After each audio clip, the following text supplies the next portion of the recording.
छगन भुजबळांना येणाऱ्या धमक्यांचं सत्र काही थांबताना दिसत नाहीये। पण आपण आपली विचारसरणी बदलणार नाही असं म्हणत भुजबळांनी आपल्या भूमिकेवरती ठाम राहताना दिसतात।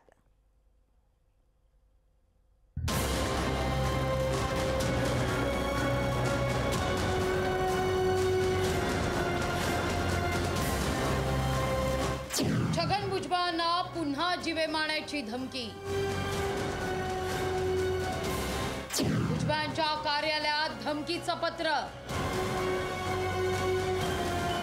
धमकीच्या पत्राची जरांगेंकडून खिल्ली। छगन भुजबळांना येणाऱ्या धमक्यांचं सत्र काही थांबत नाहीये। छगन भुजबळांना पुन्हा जीवे मारण्याच्या धमकीचं पत्र आलंय। नाशिकच्या भुजबळांच्या कार्यालयात हे धमकीचं पत्र आल्याचं सांगण्यात येत आहे। पत्रात भुजबळांना जीवे मारण्याचा कट रचला जात असल्याची माहिती देत सावध राहण्याचा सल्ला देण्यात आलाय। भुजबळांच्या कार्यकर्त्यांनी भुजबळांच्या सुरक्षेत वाढ करण्यात यावी अशी ही मागणी केली आहे। पत्रात नेमकं काय म्हटलंय पाहूया। साहेब, तुम्हाला उडवण्याची सुपारी 5 लोकांनी घेतली आहे। ते गंगापूर, दिंडोरी, चांदशी इथं हॉटेलमध्ये थांबले आहेत। या लोकांनी तुम्हाला उडवण्याची 50 लाखांची सुपारी घेतली आहे। या गुंडांपासून सावध राहा।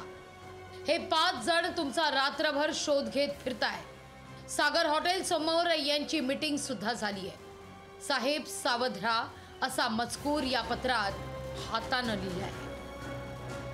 याआधीही मला मारण्याच्या धमक्या आल्या, पण आपण घरी बसू शकत नाही। घेतलेली भूमिका विचारसरणी बदलू शकत नाही असं भुजबळ यावर म्हणताय।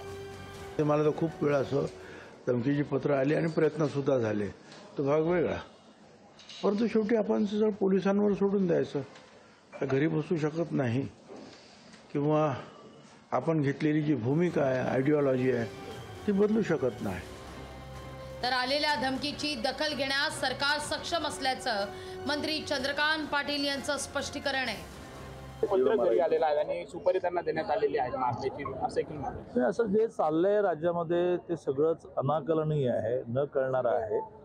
कुठेतरी शांतपणे सर्व पक्षांनी एकत्र बसून त्याचा विचार करण्याची आवश्यकता आहे। आलेल्या धमकीची दखल घेण्यामध्ये, त्याची काळजी घेण्यामध्ये सरकार सक्षम आहे। छगन भुजबळजी यांना आम्ही सिक्युरिटी दिलेली आहे।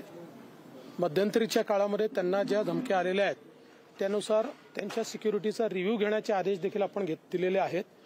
त्यामुळे मला असं वाटतं की योग्य काळजी सरकारच्या वतीनं घेतली जाते। दरम्यान भुजबळांना आलेल्या धमकीवर जरांगे पाटलांनी मात्र खिल्ली उडवली आहे। भंगार विचारायचं, त्याला कोण मारीन कशाला? हो, आपण म्हातारा माणूस आहे, म्हातारा माणसाला कशाला कोण मारीन? तेवढे संस्कार आहेत महाराष्ट्रातल्या लोकांवरती। कोणी धमकी देऊ शकत नाही त्याला, कोणत्याच जाती धर्माचा। तर म्हाताऱ्या माणसाची माया करणं संस्कार आहेत महाराष्ट्रातल्या, पुरोगामी महाराष्ट्रावर। एकूणच काय तर राज्यातली सद्यस्थिती पाहता कायदा सुव्यवस्थेचा प्रश्न गंभीर बनत चाललाय। यावर लवकरात लवकर तोडगा निघणं काळाची गरज आहे। ब्युरो रिपोर्ट, लोकशाही मराठी।